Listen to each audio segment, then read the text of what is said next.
ನಮಸ್ಕಾರ ಮಕ್ಕಳೇ, ಮತ್ತೊಮ್ಮೆ ನನ್ನ ಚಾನಲ್ಗೆ ಪ್ರೀತಿಯ ಸ್ವಾಗತ. Welcome back to my channel. ಈ ಒಂದು ವಿಡಿಯೋದಲ್ಲಿ ಪ್ರಾಸ ಪದಗಳ ಬಗ್ಗೆ ತಿಳಿಸ್ಕೊಡ್ತಾ ಇದ್ದೀನಿ. ಇನ್ನೇನು ಪರೀಕ್ಷೆಗಳ ಹತ್ತಿರ ಬರುತ್ತಿರುವಂತಹ ಈ ಸಂದರ್ಭದಲ್ಲಿ 20 ಪ್ರಮುಖ ಪ್ರಾಸ ಪದಗಳನ್ನು ತಿಳಿದುಕೊಳ್ಳೋಣ.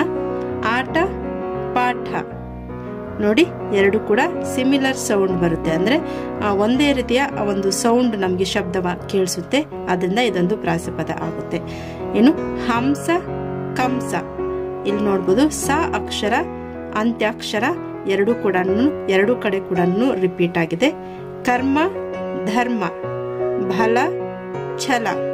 ಮಂತ್ರಿ, ಕಂತ್ರಿ. ತಟ್ಟೆ, ಬಟ್ಟೆ. ಕವನ, ನಮನ. ಸಕ್ಕರೆ, ಅಕ್ಕರೆ. ಮಾನವ, ದಾನವ. ರೀತಿ, ನೀತಿ. ಕಪ್ಪೆ, ಸಪ್ಪೆ. ಉತ್ತರ, ಎತ್ತರ. ಶುಚಿ, ರುಚಿ. ಕವಿ, ರವಿ. ಗೊಂಬೆ, ಕೊಂಬೆ. ಜನ, ವನ. ಊಟ, ಆಟ.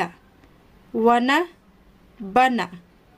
ಕರಗ, ಉರಗ.